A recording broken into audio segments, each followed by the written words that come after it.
또 비유로 말씀하시되 맹인이 맹인을 인도할 수 있느냐? 둘이 다 구덩이에 빠지지 아니하겠느냐? 제자가 그 선생보다 높지 못하나 무릇 온전하게 된 자는 그 선생과 같으리라. 어찌하여 형제의 눈 속에 있는 티는 보고 내 눈 속에 있는 들보는 깨닫지 못하느냐? 너는 내 눈 속에 있는 들보를 보지 못하면서 어찌하여 형제에게 말하기를 형제여 나로 내 눈 속에 있는 티를 빼게 하라 할 수 있느냐? 외식하는 자여 먼저 내 눈 속에서 들보를 빼라. 그 후에야 내가 밝히 보고 형제의 눈 속에 있는 티를 빼리라. 못된 열매 맺는 좋은 나무가 없고 또 좋은 열매 맺는 못된 나무가 없느니라. 나무는 각각 그 열매로 아나니 가시나무에서 무화과를 또는 찔레에서 포도를 따지 못하느니라. 선한 사람은 마음에 쌓은 선에서 선을 내고 악한 자는 그 쌓은 악에서 악을 내나니 이는 마음에 가득한 것을 입으로 말함이니라. 너희는 나를 불러 주여 주여 하면서도 어찌하여 내가 말하는 것을 행하지 아니하느냐?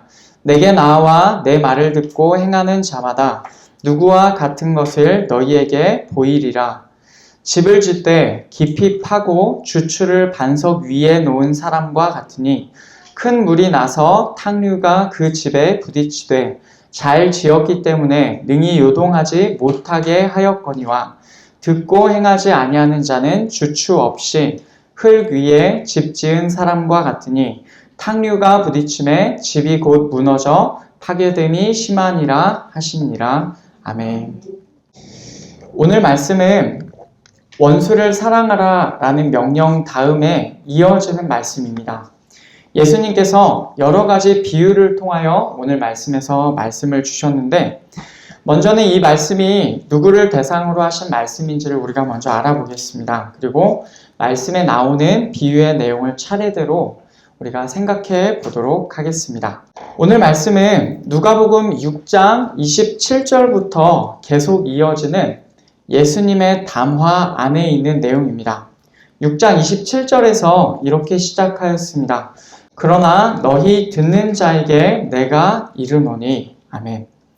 예수님의 이 말씀은 이제 오늘 우리가 읽은 본문까지 이어지는 이 예수님의 전체의 말씀은 너희 듣는 자들에게 주신 말씀이에요. 이들은 지금 예수님 앞에서 말씀을 듣고 있는 자들입니다. 나아가서 이 기록된 말씀을 지금 듣고 있는 우리도 그 직접적인 대상이라고 우리가 말할 수 있겠어요. 그래서 오늘 말씀은 우리에게 직접 적용하면서 이 하나하나의 내용을 들을 수 있을 것입니다. 오늘 말씀 첫 부분에서 예수님께서 이렇게 말씀하십니다. 또 비유로 말씀하시되 맹인이 맹인을 인도할 수 있느냐? 둘이 다 구덩이에 빠지지 아니하겠느냐? 아멘. 예수님께서 맹인의 비유로 말씀하십니다. 눈이 먼 자가, 앞이 보이지 않는 자가 똑같이 눈이 먼 자를 인도할 수 있겠느냐라고 물으세요. 만약에 그렇다고 생각해 보시죠. 그러면 어떻겠습니까? 눈이 먼 자가 눈이 먼 자를 인도합니다. 길을 인도하는데 만약 그렇게 된다면 제대로 길을 찾지 못하고 둘 다 결국에는 구덩이 안으로 떨어질 것이다 라고 예수님께서 말씀하시죠. 예수님께서 이 비유, 눈이 먼 자의 비유를 왜 말씀하셨습니까? 오늘 말씀 41절과 42절을 보면 그 내용을 우리가 알 수 있습니다. 어찌하여 형제의 눈 속에 있는 티는 보고 내 눈 속에 있는 들보는 깨닫지 못하느냐? 너는 내 눈 속에 있는 들보를 보지 못하면서 어찌하여 형제에게 말하기를 형제여 나로 내 눈 속에 있는 티를 빼게 하라 할 수 있느냐? 외식하는 자여 먼저 내 눈 속에서 들보를 빼라. 그 후에야 내가 밝히 보고 형제의 눈 속에 있는 티를 빼리라. 아멘. 예수님께서 비판하시는 우리의 모습이 여기에 나옵니다. 다른 형제의 눈 안에 있는 티는 보는데 자신의 눈 안에 있는 들보는 잘 관찰하지 못합니다. 여러분, 티가 무엇입니까? 우리가 잘 아는 대로 작은 부스럭이나 흠집 같은 것을 말합니다. 혹은 나무의 잔가지, 작은 조각이라고도 우리가 번역할 수가 있습니다. 어쨌든 티는 굉장히 작은 것을 말합니다. 들보는 어떻습니까? 건물을 받치는 큰 나무 기둥을 말합니다. 당연히 티와 들보를 비교해 보면 들보가 비교가 안 될 정도로 크죠. 다른 사람의 눈 안에 있는 티에는 민감하게 반응합니다. 그러나 자신의 눈 안에 있는 엄청나게 커다란 들보는 못 보고 있어요. 그러면서 자신이 이게 보고 있는 형제에게는 이렇게 말한다고 하죠. 형제여, 나로 내 눈 속에 있는 티를 빼게 하라. 여러분, 이것이 말이 됩니까? 전혀 말이 되지 않아요. 그래서 예수님께서는 이런 우리에게 뭐라고 부르시냐면 외식하는 자여라고 부르십니다. 위선자라는 뜻입니다. 자신은 아닌 척, 자신은 문제가 없는 척 하지만 사실은 자기가 훨씬 더 큰 문제를 가지고 있어요. 여러분, 이것이 우리의 상태입니다. 눈이 먼 자입니다. 스스로는 남의 눈 안에 있는 티를 제대로 보고 있다고 그렇게 믿고 있지만 사실은 자신의 눈 안에 있는 훨씬 더 큰 들보는 보지 못하고 자신의 상태조차도 제대로 보고 있지 못하는 것이죠. 여러분, 이것이 눈이 먼 자의 상태와 같아요. 이런 사람이 어떻게 남을 이끌 수 있겠습니까? 함께 구덩이 안으로 떨어질 뿐입니다. 그래서 예수님께서는 먼저는 우리의 눈에서 들보를 빼라고 말씀하십니다. 그런 다음에야 형제의 눈 안에 있는 티를 뺄 수 있을 정도로 그제야 우리가 밝히 볼 수 있다. 그 전까지는 눈이 먼 상태였는데 우리의 눈에 있는 들보를 빼내고 나면 그제서야 우리가 밝히 볼 수 있다라고 예수님께서 말씀하시죠. 결국 눈이 먼 자의 비유는 우리의 더 큰 문제는 보지 못하고 남의 작은 문제를 지적하는 우리의 모습을 비판하고 있습니다. 우리가 바로 눈이 먼 자이고 우리가 바로 위선자인 것입니다. 그러면 이런 우리의 상태는 왜 그렇게 된 것입니까? 어쩌다 우리는 여기까지 오게 된 것입니까? 이 질문에 관한 답이 43절부터 나온다고 우리가 그렇게 말할 수가 있습니다. 못된 열매 맺는 좋은 나무가 없습니다. 또 좋은 열매 맺는 못된 나무가 없어요. 나무는 각각 그 열매로 안다라고 예수님께서 말씀하세요.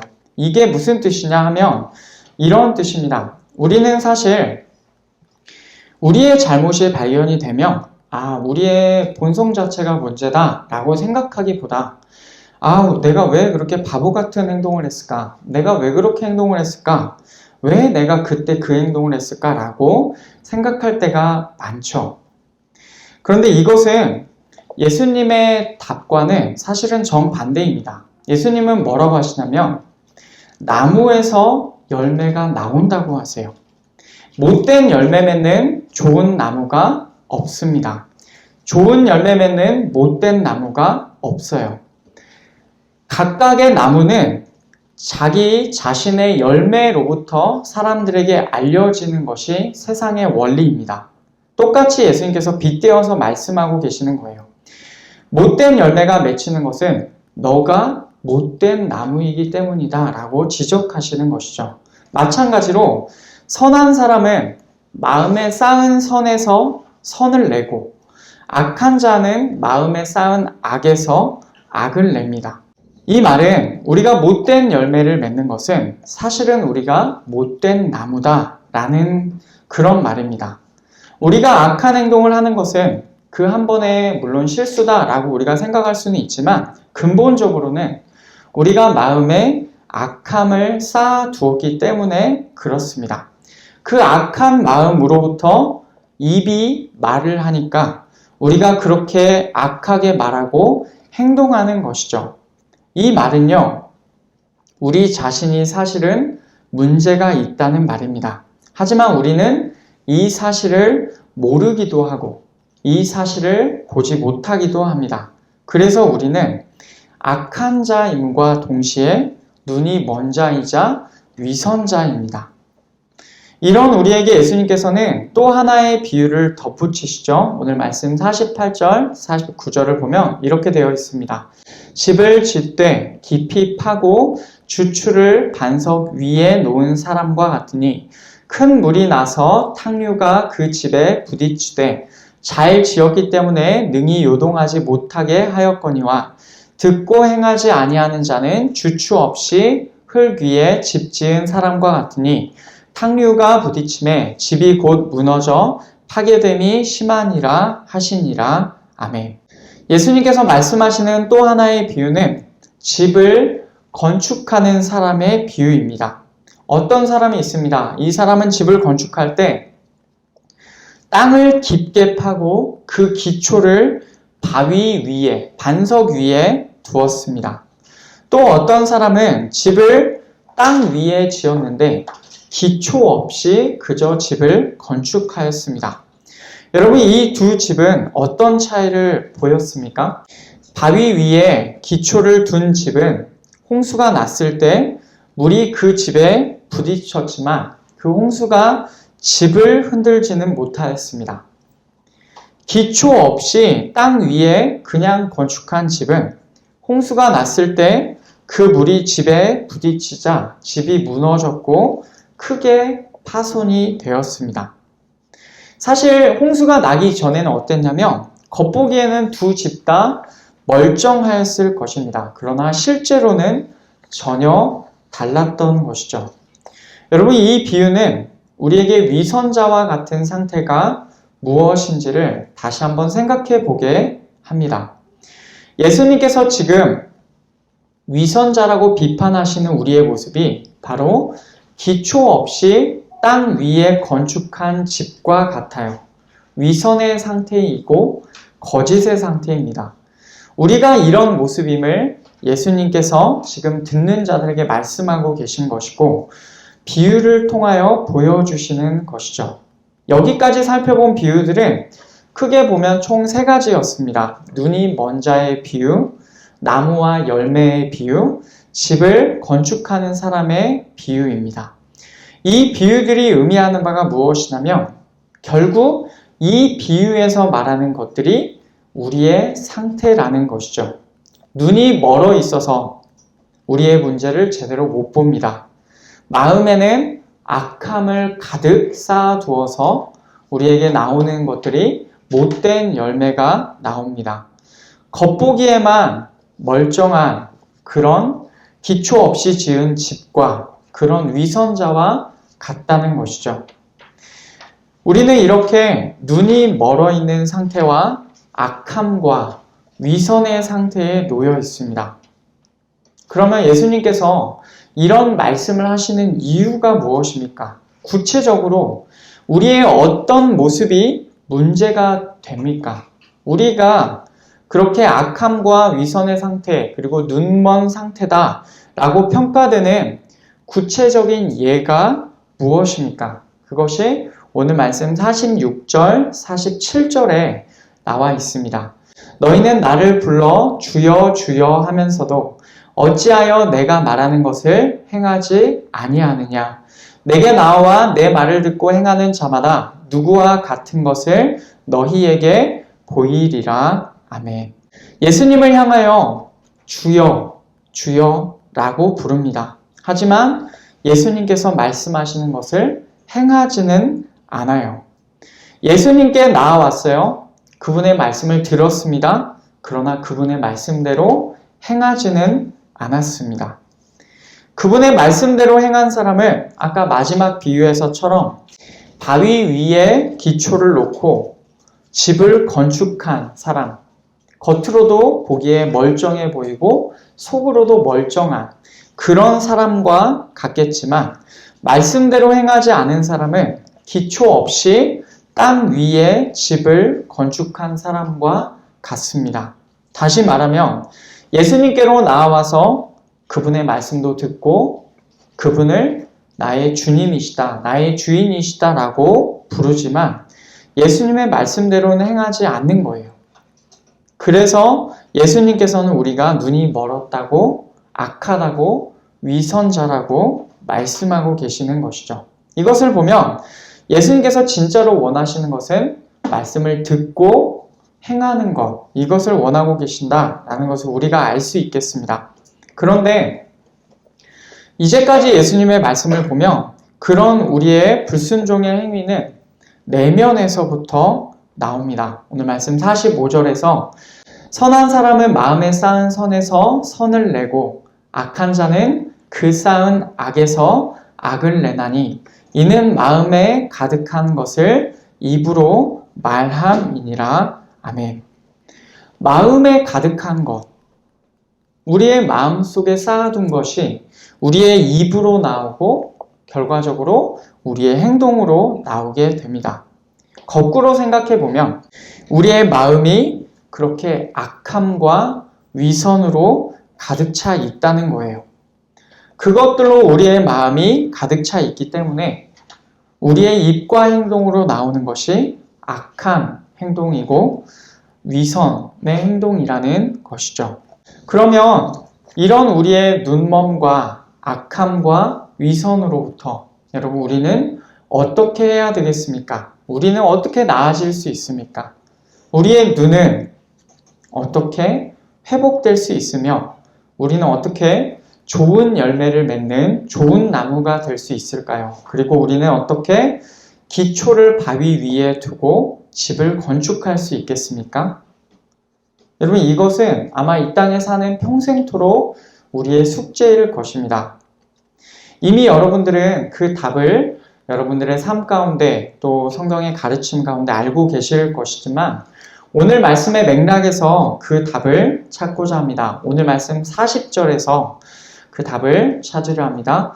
제자가 그 선생보다 높지 못하나 무릇 온전하게 된 자는 그 선생과 같으리라. 아멘. 우리는요, 예수님께로 나아온 자들입니다. 우리는 예수님의 말씀을 듣는 자들이에요. 게다가 우리는 거기에서 머무르지 않고 더 나아가서 예수님을 우리의 주님이라고, 예수님을 우리의 주인이시라고 부르는 자들이에요. 다시 말하면 우리는 예수님의 제자라는 것입니다. 우리가 반드시 인정해야 될 것은 우리는 단지 제자일 뿐이라는 사실입니다. 우리가 선생님보다 앞서가거나 우리가 선생님의 자리에 있지 않다는 것을 기억하십시오. 제자의 자리는 항상 선생님을 따라가는 자리입니다. 성경에서 말하는 제자는 그저 선생님을 따르며 선생님과 같은 정도면 충분하다라고 그렇게 말을 하죠. 물론 이 세상에서는 청출어람이라고 해서 제자가 선생보다 뛰어난 것이 좋은 것이다 라고 은연중에 그렇게 생각하는 경향이 있지만 예수님께서 말씀하실 때는 제자는 선생과 같으면 족하다 라고 그렇게 말씀하세요. 마태복음 10장에서도 예수님께서 그렇게 말씀하시는 내용이 있습니다. 제자가 그 선생보다 또는 종이 그 상전보다 높지 못하나니 제자가 그 선생 같고 종이 그 상전 같으면 족하도다. 아멘. 제자가 그 선생님보다 높지 못합니다. 제자는 그 선생님과 같이 되는 것으로 충분하다고 예수님께서 말씀하십니다. 예수님의 제자는 선생이신 예수님과 같이 되는 정도면 충분하다라고 우리에게 말씀을 주시는 것이죠. 그러니 오늘 말씀에서 예수님께서는 그분의 제자들인 우리에게 분명한 목표를 제시해 주십니다. 예수님께 나아오고 말씀을 듣고 그분을 주님이라고 부르면서 예수님의 말씀을 행하는 거예요. 이것이 예수님께서 우리에게 보여주신 제자인 우리 인생의 목표입니다. 선생님이신 예수님을 따르고 예수님처럼만 되는 것입니다. 그러나 동시에 우리는 생각해야 되어요. 우리 안에 가득 차 있는 것이 악함과 위선입니다. 그래서 사실 우리로서는 그렇게 할 수가 없어요. 예수님께서는 그런 우리에게 성령 하나님을 보내어 주셨습니다. 성령 하나님 안에서 우리는 악함과 위선으로부터 벗어날 수 있습니다. 이제 우리는 스스로를 선생이라고 생각하지 말고 우리가 죽을 때까지 예수님을 따라가며 그분께 배워야 하는 것입니다. 우리가 선생님이신 예수님께로 뜻을 정하고 나아갈 때 그때 우리와 함께 하시는 분이 성령 하나님이시고 그분께서 늘 우리와 함께 하시며 우리의 걸음을 인도해 주실 것이다 라는 이 믿음이 우리 가운데 있으면 좋겠습니다. 그래서 사실 우리로서는 그렇게 살 수 없지만 우리 안에 계신 성령 하나님으로 인하여 우리는 그렇게 살아갈 수가, 걸어갈 수가 있는 것이죠. 우리의 선생님을 따르는 이 길을 평생 걸어가기로 다짐하는 우리가 되기를 축복합니다. 말씀을 맺겠습니다. 우리의 모습은요, 오늘 말씀에 나온 세 가지 비유와 같습니다. 우리는 눈이 먼 자들입니다. 우리는 악한 열매를 맺는 자들입니다. 우리는 기초 없이 땅 위에 집을 건축한 자들입니다. 이렇게 우리는 마음이 위선과 악함과 위선으로 가득 차 있어요. 우리는 마음에 가득한 것이 말과 행동으로 나오는 자들입니다. 그래서 사실 우리에게는 아무것도 소망이 없습니다. 그런데 이런 우리에게 선생님이신 예수님께서 찾아와 주셨고 우리를 제자로 불러주셨죠. 누가복음 계속 살펴본 대로 보면 예수님께서 우리를 찾아오셨고 예수께서 우리를 제자로 불러주셨습니다. 이제 우리는 예수님께로 나아오고 그분의 말씀을 듣고 그분을 주님이라고 부르는 자들이에요. 우리는 그분의 말씀대로 행하는 삶이라는 목표가 이제 주어져 있습니다. 그러니 우리의 악함과 위선으로부터 돌이켜서 우리의 선생님이신 예수님을 따르는 자들이 되기를 바랍니다. 그래서 이제는 밝히 보았으면 좋겠어요. 이제는 좋은 열매를 맺었으면 좋겠습니다. 이제는 기초를 바위 위에 둔 집을 건축하여 흔들리지 않았으면 좋겠습니다. 그래서 이제는 선생님이신 예수님과 같이 되기를 원하는 그분의 제자로 살기를 원합니다. 여러분 이것이 누가복음의 평지순 예수님의 가르침을 마무리하는 예수님의 말씀입니다. 이 말씀을 따라 예수님과 같이 되기를 소망하며 우리의 악한 마음의 상태를 늘 인지하고 늘 돌이켜서 성령님을 따라 살아가는 우리 자신들이 되기를 바랍니다.